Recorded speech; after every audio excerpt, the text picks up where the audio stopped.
Color TV. Color TV machiegni pacho ma e odwa. Get ready to elevate your business and any other commercials when you advertise with us. We are not just a channel. We are your gateway to the peak, for we give you the precision and desire to your commercials. Let us be your partner in success, broadcasting your message to thousands of our viewers. Contact Color TV today and let's make the magic together.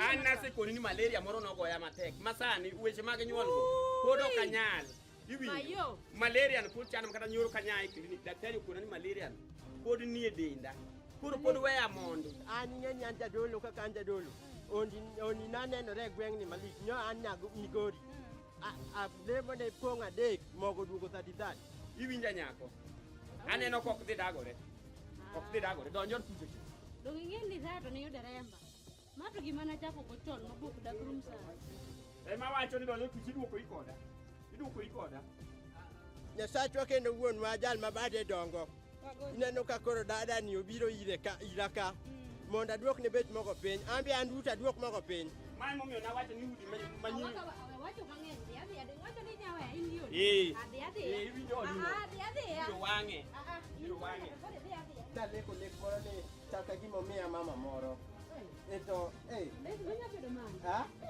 chaka gima dada nokia haleluya amen nyasaye no chwe gina chien en ng'ama wuyo kane madwa neno omera wugo kapok abagi marach wugo kapok atimo ni marach oja polo ine me inoda ka ang'o mitimo ka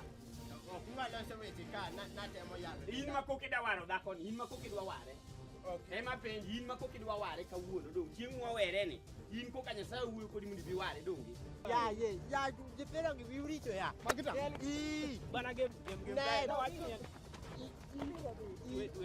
obiro bi japolo adwa ni gol simi gone Yesu kone ni biro ineyo jawaro bioresa iwinja Yud tugo mar Olonono chieng' tich ang'wen kata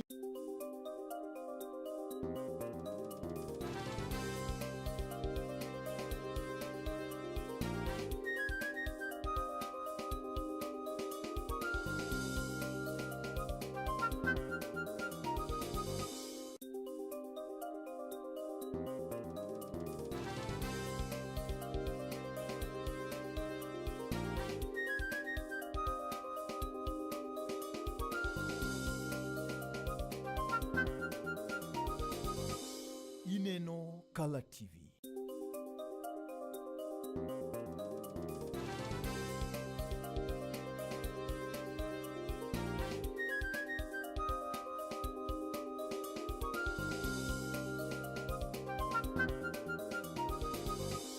Ineno Color TV. Color TV machiegni pacho ma e odwa. Bas bana kama ndi nyakoro magajwa ng'ento ndi bana makare ukinyini ndi bana makare kendo bende wakati wono ndi marwa kidi machigne hinya kaka osibero kwa GC telo mokalo chien ni wadhi bero kanyi ndi koda kajata miga mochuno wecho geni magu magpur kod Pith county ndi bana makisumu mano mheshimiwa Kenneth Onyango mabende wago mbaka kaindi ukinyini ndi bana makawuono mano waziri Ken tire kaindi wada kod mbaka ni tuwecho geni magu magpur kod Pith county ndi bana makisumu osechalo nade yuto baro jopur makisumu county osebero machal nade teno wuono nyalo wacho docket mare ne ditiyo maber kata marach machal nade challenges mag bende nyalo bedo ni kwako gi mamono gi chopo dwaro margi kaka samoro gi chano chenro magi kaka jotelo pacho kaendi yena moda kautulo ni makende obiro go pakani ndi kum tulo ni bana machoka hinya kalore koda kadich ma waziri ni godo mabero biro rengo godo kendo kama chielo akautulo ni moda rwako waziri Ken machigne hinya Color TV okinyini ndi bana masani mosie janeno mar Color TV machigne erokamano Henry en morna makende mar duthulu makodichieng' kawuono mondo wi Color TV mondo watwagi jodalawa yore mag pith Kisumu County. Amor ahinya ni wasetemo kaka county government mondo mi wanani yore mag pith ojiwore kendo kalure gi promise mane governor Maromeo e Kisumu County and issues mag food security nyaka ne bed top agenda mar second term director bar gisani tindo ni matin kendo anyalo wacho ni sani endi watemo kabisa mondo mi wating teko mar jowa e yore mag pur kendo do wacho ni kalore gi support masiyudo kuom jatendwa Professor Peter Nyang'nyong'o. The first thing mano ayudo ni waonge gi extension officers moromo kendo nwakwayo jatelo mondo mi oyienwa ndik joma nyalo konyo jopurwa miyogi mawaidha yore mag modern farming technology kendo kaloro gi mano ne wandiko ji moromo 150 masani ndikoro wasetero sub counties wa wards wa koro sani wan gi sub county agricultural officers, sub county livestock officers, sub county fisheries officers kendo wan kod up to the ward level to kendo bang' mano endo wan gi chenro mabedo supported gi World Bank kaka NAFCDP bende noyudo thuolo mar ndiko agripreneurs magi kendo jomolony yore mag agriculture kendo ward ka ward nwandiko ji 7 makoro sani endi jogi endi work very closely gi extension officers marwa to ensure ni jopur oyudo kony ma dwarore e sama onego bedni oyudore so that extension is closer to the farmer, and that is something which we think is very important. Again,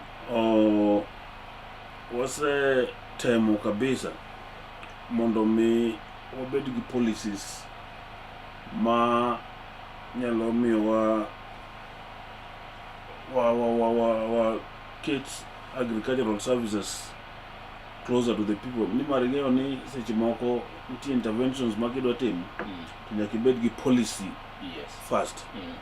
For example, wasebedo gi FIF nyiso ni wan gi institutions mag agriculture kaka Maseno ATC, wan gi Mamboleo Slaughterhouse, wan gi Agricultural Mechanization Services, wan gi KDDC mano do time multiplication mag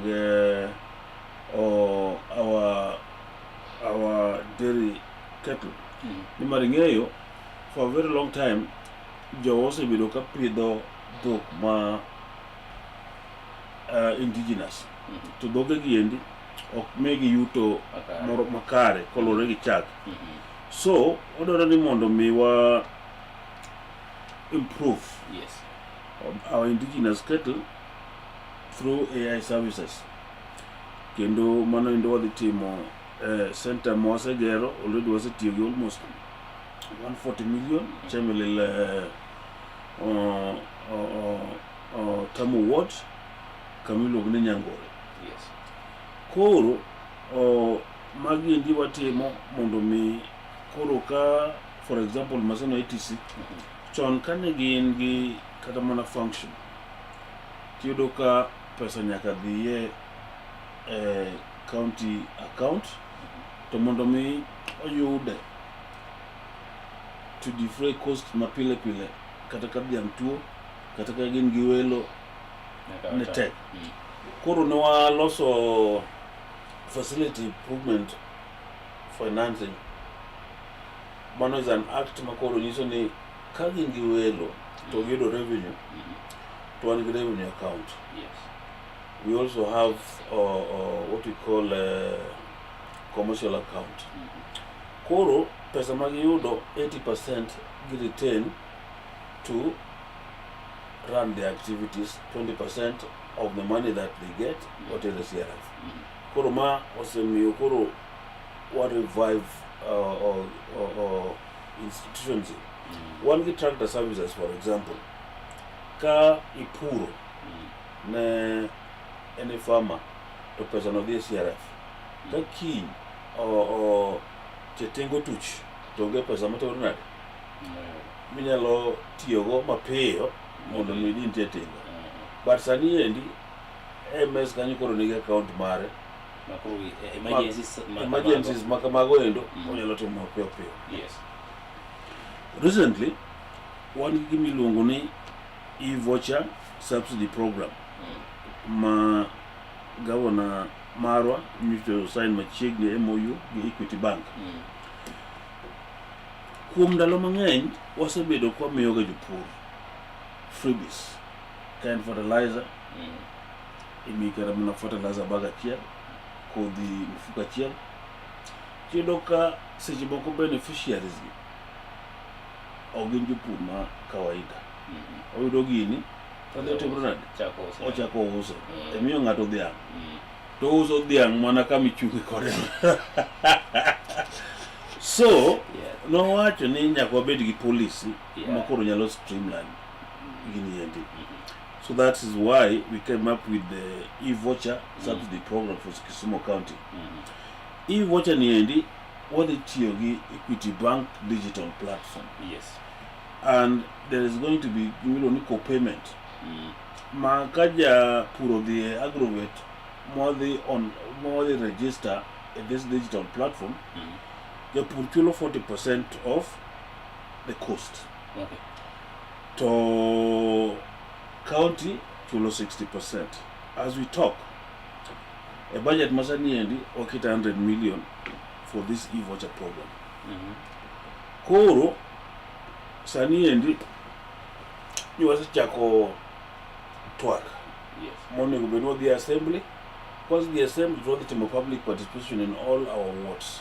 Mondo wanis jo pay gimadi this e-voucher program and to moloyo this e-voucher they take Kisumu County. What they encourage our youth between the age of 18 to 35 years and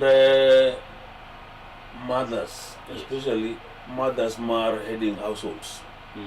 Mondo mi wamegi teko. Ni mare yudo ka seche mang'eny minegi be miyudo puodho kucha.